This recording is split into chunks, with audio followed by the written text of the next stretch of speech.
ईशावतारं परमेशमिड्यं तं रामकृष्णं शिरसा Namami. Namaste and good morning. I hope you're all keeping well and safe wherever you are, and that you have been meditating according to some of the instructions that we have been imparting over the last 7 weeks in this series, Guided Meditation for Beginners. Today we are going to have the 8th session in this series. So, as usual, we will start with our meditation.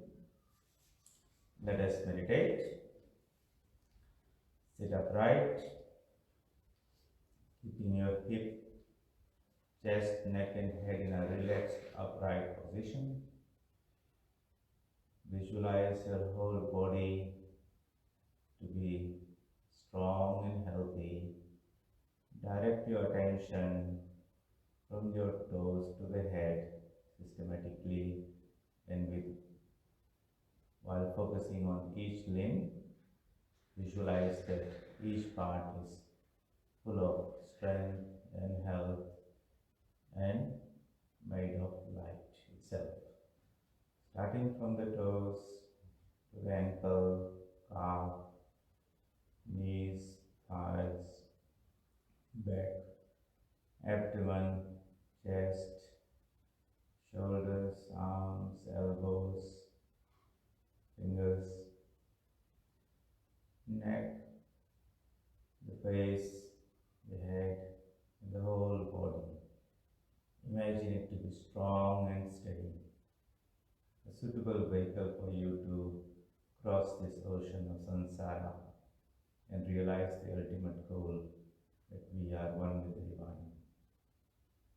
Now focus your mind on your breath. Inhale and exhale in a slow, deep, rhythmic way. Focus on your breath, and as you inhale, visualize that you are breathing in light. It fills every cell of your body, every corner of your mind with its effulgence. And as you exhale, that you get rid of all stress, tension, negativity, ignorance. In this way, inhale and exhale slowly and deeply 3 times.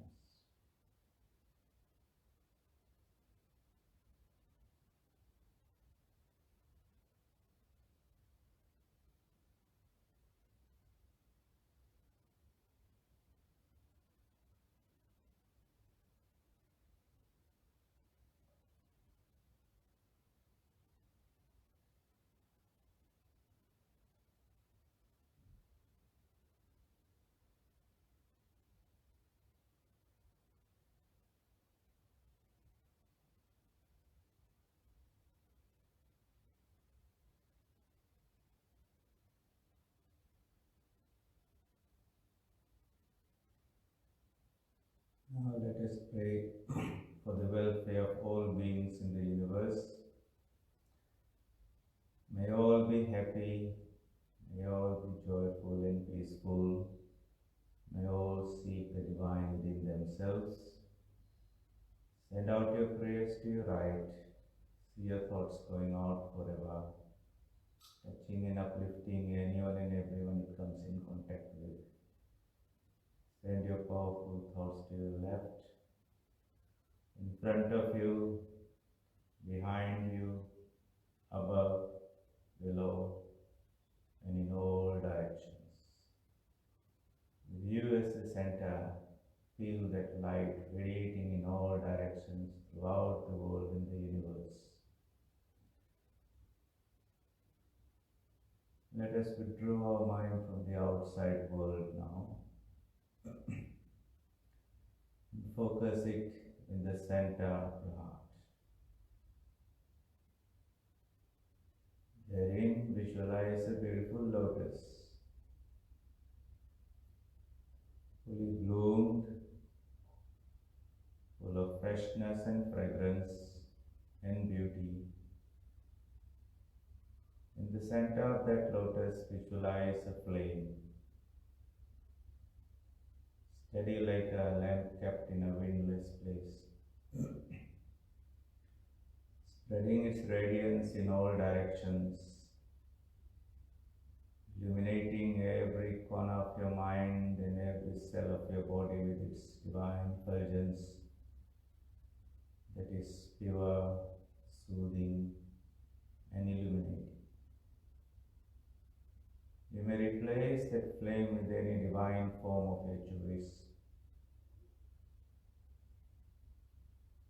and visualize that the light emanating from that form is the light of knowledge that dispels the darkness of ignorance. It's the light of purity that fills you with holiness. It's a light of bliss that fills you with joy. It's a light of peace that fills you with serenity and tranquility. It's a light of strength that makes you strong physically, emotionally, mentally, morally, and spiritually. If you are initiated, you have been given a particular mantra and the divine aspect to be meditated on. Or you may meditate on that light itself and use the mantra Om, the universal sound of the Supreme Being. Or you may visualize the form of Sri Ramakrishna and use the mantra Om Namo Bhagavate Ramakrishnaaya Namaha. Imagine the divine to be full of life, full of consciousness,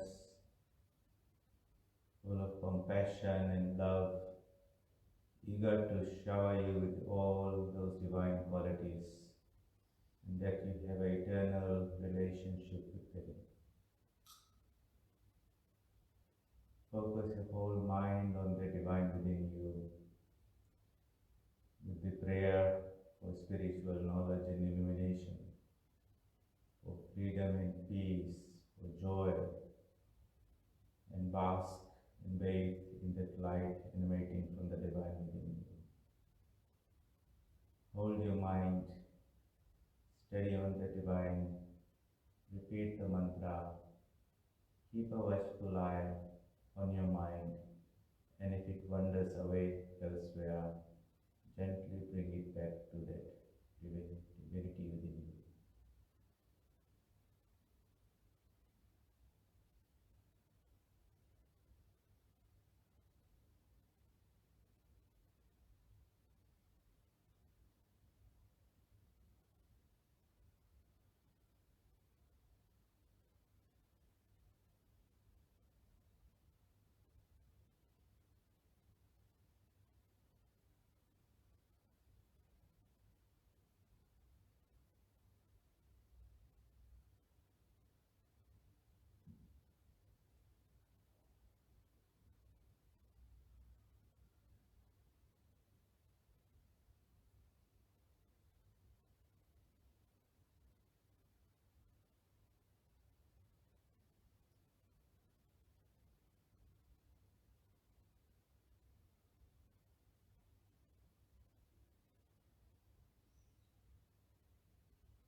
So this is how you meditate in the very beginning.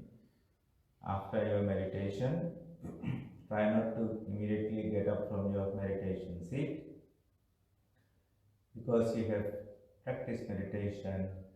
This quality of the mind at this time is very, very good. It's very concentrated, relaxed, and that's the best mind that you probably will have in the 24 hours. And if you can put it to some good use, what would be the good use? You can read some spiritual text, and you'll find that the meaning that comes out of it will be much better than other times. You can chant some bhajans, sing some bhajans, and you'll find that that bhajan will be humming through your mind throughout the day. It just goes so deep in your subconscious, but it is working in there. You can chant some stotras. Stotras are various forms of praises to a particular deity composed by rishis that helps you establish that connection with the deity. And it sort of speaks about the divine qualities of the deity. Its compassion, its kindness, its nature.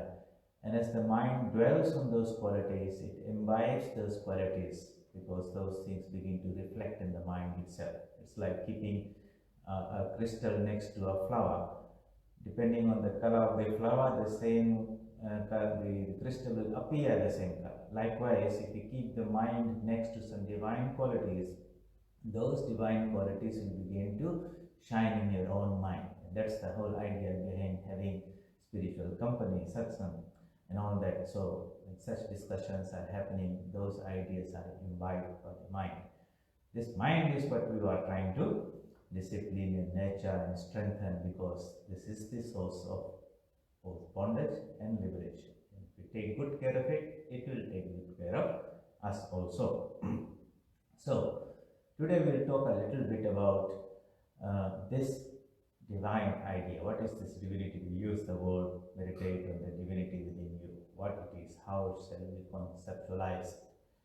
The earlier stages about sitting down and breathing and praying for others are all preliminary stages. The real practice of meditation is trying to establish that connection, a relationship, a connection between I am, whatever I think of myself to be as an individual, to that infinite source of where I have come from, sort of thing. So if we understand that this whole universe, material world, is of names and forms, in which my body is one part of it, that behind this and finer than this is the mind space, in which my mind is another whirlpool, collecting ideas and radiating ideas into that outside. But behind this, finer than this, is something called consciousness, which manifests in us as intelligence, as the power of reasoning and understanding and comprehension and planning all those mental activities, and which functions through me right now, by which I can see, I can hear, all my senses are functioning, and I'm aware of these various activities. Now, if that power of that consciousness deep inside is not there, then either we are asleep and we have no idea what's around us, or we are in deep sleep where we have no idea of who we are also. So what is this consciousness? And this meditation is an inquiry to understand ourselves in our deeper level. We go from a lower truth to a higher truth. The lower truth is that I am this body. I was born in this day and this old, this is my gender, blah, blah, blah, all those physical characteristics are there.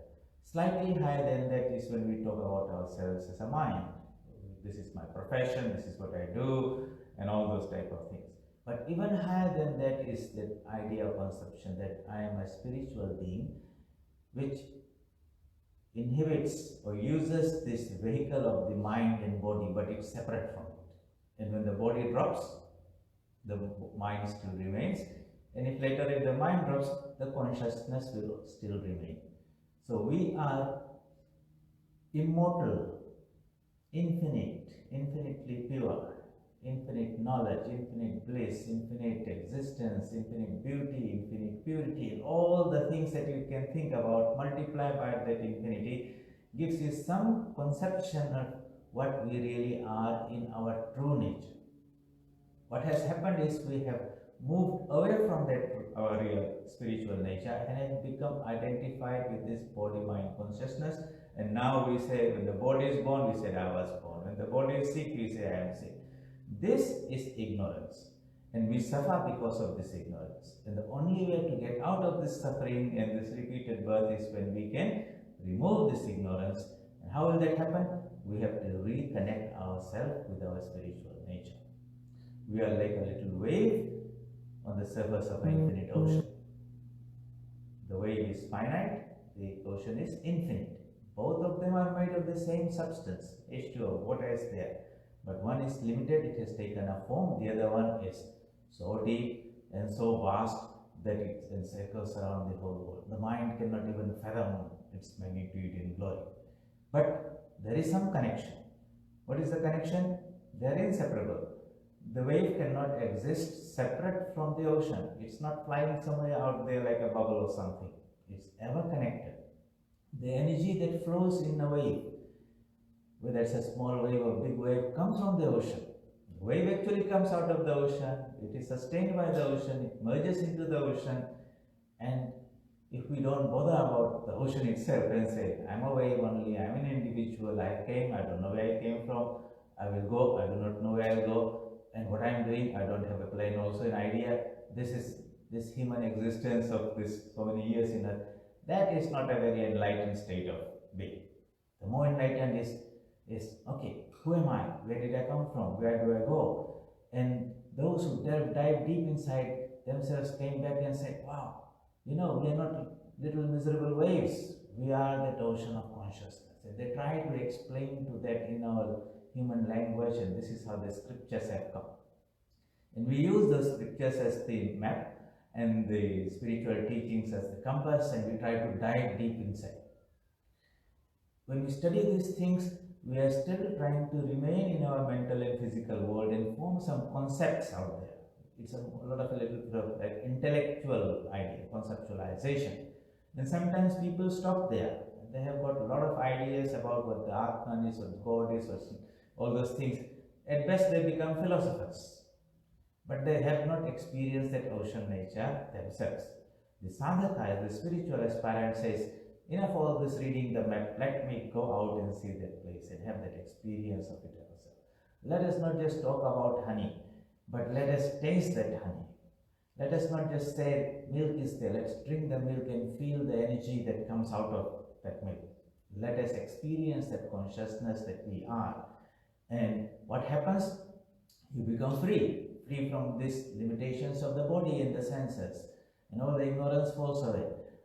So that freedom comes, that infinite joy that's within is really manifesting itself as all these little sense pleasures. We hear something, we enjoy something, we eat something. It's a little spark of that infinite bliss which is called God. That little knowledge that we have when we are thinking and seeing something, different colors and shapes, and hearing different sounds, these are what we gather through our organs of knowledge, different types of, is little tidbits, sparks of that infinite ocean of knowledge that is our true nature. And this sense that I exist and I am born, I will be for 50, 70, 90 years, I will exist, that sense of existence, and I don't want to die because that infinite consciousness is immortal by its nature. And the beauty that we see around and feel within ourselves is a spark of that infinite beauty. And that consciousness that I feel, because I'm feeling I'm different from a table or a chair, a stone or plant in me, that consciousness is manifested more and more and more. That consciousness is still a little spark of that infinite ocean of consciousness, which is called God. So, when Sri Ramakrishna prayed to the Divine Mother and said, please reveal to me who you are. I have been praying to you in this form of the image. All I see in front of me is a black marble image of the Divine Mother Kali, and all these articles and accessories for the worship is there, and I do my prayer and I chanting and all those things. But is this all? Or is there something else? And when he prayed from the bottom of his heart with a great yearning, then the divine response. That illumination comes not because of, did not come because of his effort, but because of his earnestness. The Divine Mother, whatever she is, who is, she reveals, and then he explains and says, wow, he said, she revealed to me that that image which was appearing to be a black marble something form is made of consciousness. The altar on which the marble is placed, that is also consciousness. The articles of worship that are there, that is also consciousness. The marble floor, I see its consciousness. I turn around and look at the door sill, that is also consciousness. I see a little cat, that is also consciousness. I saw a man out there, that is also consciousness. Now put yourself in that situation that you are having that experience. And wherever your eyes fall, so to say, wherever your eyes fall, the forms disappear and you see inside it is full of light of consciousness. The forms just become shadowy. Now that happened to him in the temple of Dakshineshwar. And if it happened to him here, what will you see? Imagine he is sitting in the place you are at your home. He'll look around, people are full of consciousness, the chair, the table, everything. That is the higher truth. It is not an imagination, it was his experience. But that happened when his mind got purified and uplifted to another level of consciousness. And when it was there, he experienced that. When it came down, then everything comes back. He sees the people and the forms and he coordinates and interacts with them in that way. Now what's the difference between him and us? Well, we are stuck in this plane of the sense-bound plane, and we function through the senses. We see forms, but we don't see the consciousness behind the forms. And so, what is spiritual discipline? It is a constant effort to purify this mind so that it uplifts from this gross level to its natural state where it experiences itself as consciousness, I am consciousness, and everything around me is consciousness. That is a profound realization. And that unity behind all these diversities, the one behind that many. Outside we see different people, different faiths and colors and shapes and genders, or different types of forms of existence, life forms, but inside them is all one. And once we have a inkling of that and a grip of that, that totally revolutionizes the way we interact with the world, and how we conceptualize ourselves and how we conceptualize the world. Because you see the one behind that many. And that oneness behind that manifold expresses itself in kindness, compassion, sacrifice, going out, helping others, all those type of things. And when that is not there, then we see the dualistic world and everyone is different from each other, and therefore we have this competition and struggle and fighting and everything that we see in this world. So as mankind becomes more and more enlightened about the true nature of who we are and what the whole world is and the nature of the reality behind it, then you will find that there will be within us a greater degree of peace, and we will radiate that peace around us. There will be this greater manifestation of that oneness in forms of helping others, charity, sacrificing our own little things, because others are not different from me. I am present in those forms also. And when you give that something, sacrifice a little bit to somebody else, the joy that you get it is an expression of that oneness that is there already. And the more you give, the greater that feeling comes, until you love to give on. But when you don't have that understanding, then you want to hold everything, and we make ourselves small and small and small, and we become miserable.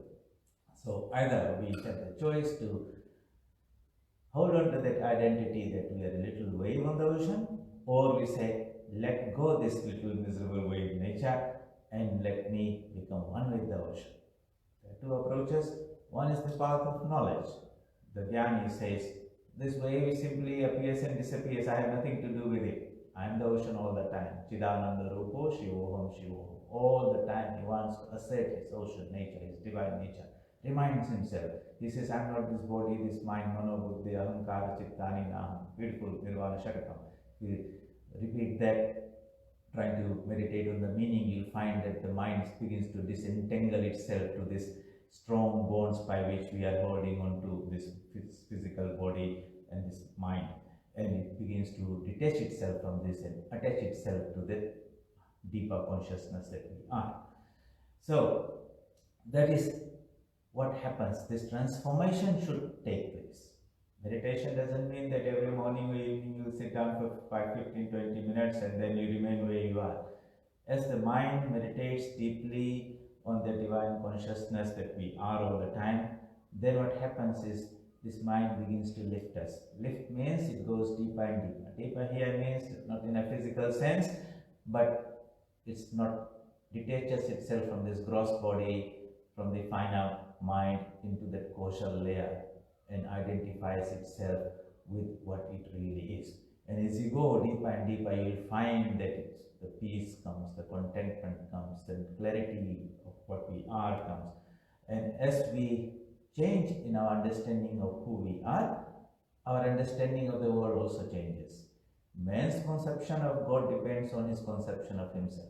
If he feels himself a very much of a body, then he requires a physical God, some image, some photo, some temple, and all those type of things are there. But if he detaches himself from that body idea and he says, I'm a mind, then his conception of God is an intellectual idea of some divine being.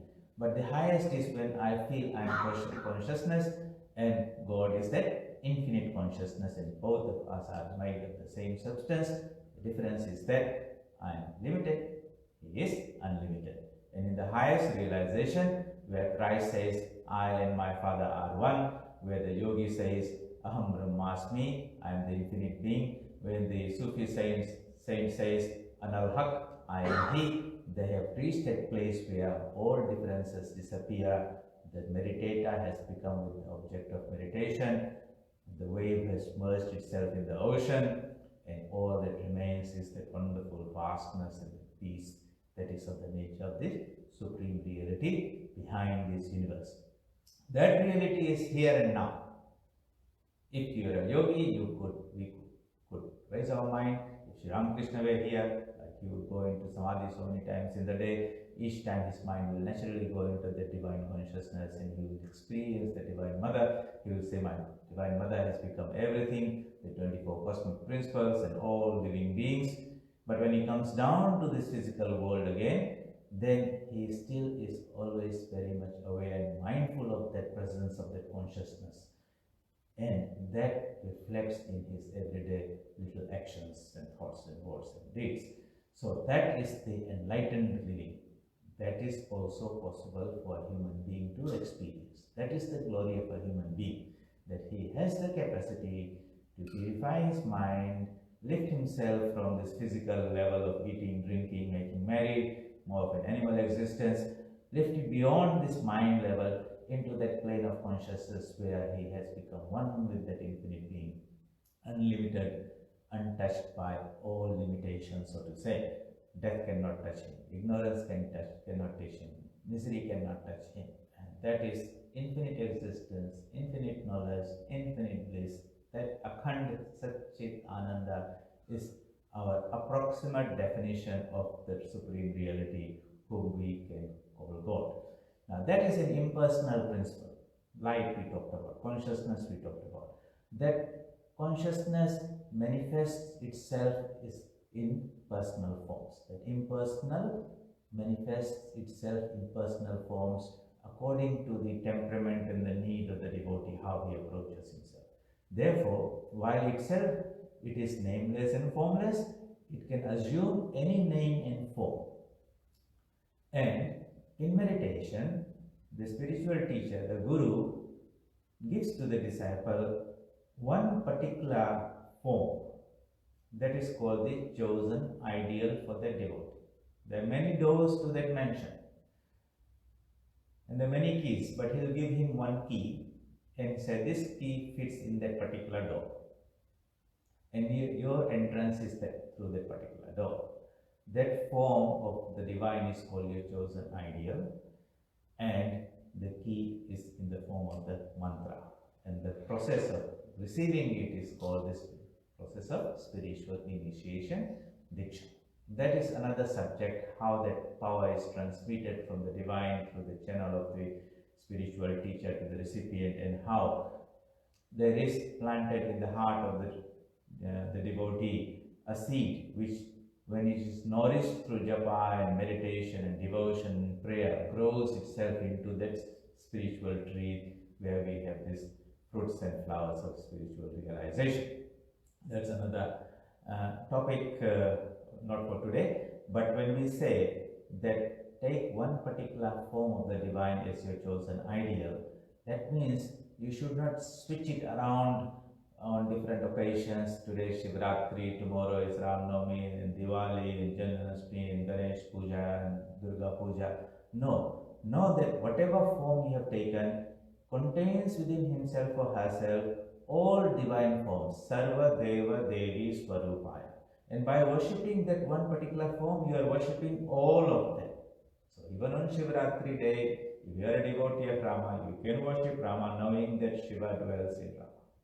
That is the idea, because you want to have that one pointedness of mind.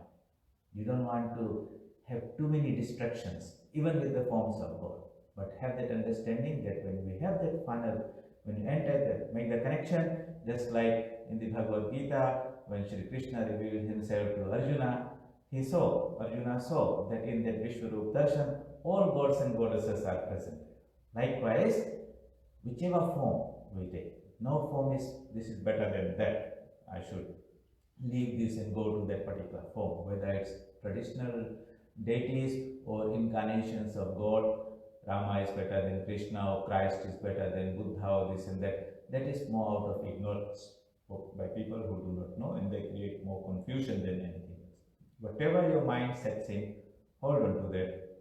Whatever a teacher has given, hold on to that, and know and have that deep faith and conviction that that divine form itself is the embodiment of all gods and goddesses, and that is our own higher self. We are not separate from it. In ignorance, we feel God is there and I am here, but as the mind goes higher and higher, it will merge itself into it, and you will find that God, the one you are praying to, the one you are meditating on, is not any different from what we really are. But we need some structure, some form to focus our mind. But if you keep it too impersonal and general, not everyone is competent to meditate on pure consciousness, on the nameless and formless. Not everyone is competent to meditate on that formless aspect of life. We sometimes require a little bit of concrete support. Just like when you go to the kindergarten, you get a slate, you get some chalk, you get a duster, you practice there, and you outgrow that. Then you are given some exercise book with pages lined and pencil and eraser. You write and you outgrow that. As you go higher and higher, you drop the grosser forms. Likewise, in the spiritual school, we take the help of the rituals and ceremonies and all the paraphernalia that is there. The idea is that we should never remain continuously throughout the life in the kindergarten of religion. We should sincerely practice them and grow them, and they will automatically drop and other forms will come. And you go through kindergarten to primary school to secondary school to university, and then you have to really go out in life and utilize that knowledge. That is what is the whole purpose of education. Spiritual education is something like that. Take the support of temples and churches and rituals and ceremonies and all those type of things, but the real worship is the one inside. The body itself is the temple of God. If you have understood that, then you don't require an external temple of God. To light a lamp in front of the deity, why? You install the deity in your own heart, and you do light that light of knowledge inside, and you feel that peace that you go inside the temple. The reality is inside. Just because we can't see it, we put a mirror and we see an image of ourselves, and then we think that the image is real, and we have forgotten that we are the reality. So, in the kindergarten of this school, of spiritual school, this is how we rectify or practice and come to the realization that whatever we call that divine being God or that infinite consciousness is really within. Within means in that space of consciousness, and we are one with it. So in a personal level, we can establish a relationship with him, and whatever you love, your mind naturally goes to that being, that particular person. So God is the very embodiment of kindness and compassion and love, and all that we feel that from other people is that same power that is radiating and shining to us in these forms. So how we develop that deep relationship, a personal attraction, natural attraction with the divine within us, we will discuss this in the next Saturday class. But try to understand that the reality that we are trying to focus on is the essence of what we are. And in this life, we have to try to make an acquaintance with it, a personal acquaintance with it, just like you can talk to a person and the person responds. Likewise, Sri Ramakrishna says, God is real. You can see him, you can talk to him, you can have a conversation with him. That should be the goal of the meditator, not just simply sitting for 15 minutes. This should lead to something there. We should not be meditating throughout a lifetime. We should come to some realizations. Religion is realization. Tasting the honey, drinking the milk, experiencing the depth of the ocean. And meditation is the technique by which we withdraw the mind from outside, turn it around, focus it, and through the power of concentration, we take steps closer and closer until we come into that beautiful space where everything is so nice and pure and so good. So meditate sincerely, morning and evening. Try to maintain an idea of that spiritual presence everywhere. We will discuss this idea in greater depth tomorrow in our mind management class. What is this consciousness and how do we relate with it when our eyes are closed during meditation, when our eyes are open during our waking state? It's the same thing. It's not God is only there when you close your eyes, He's there all the time. How do we feel His presence all the time and then conduct our everyday activity where the world cannot touch us, death cannot frighten us, misery cannot touch us? That state of mind is a nice, wonderful thing, and men can have that also. So meditate well, regularly, morning and evening, and every little step takes us closer to that divine truth that is within us. Keep safe, keep well, and we'll see you next Saturday. Om Asato Ma Sadgamaya Tamaso Ma Jyotirgamaya Mrityorma Amritam Gamaya. Om Shanti Shanti Shanti. Hari Om Tat Sat. Sri Ram Krishna Arpanastu.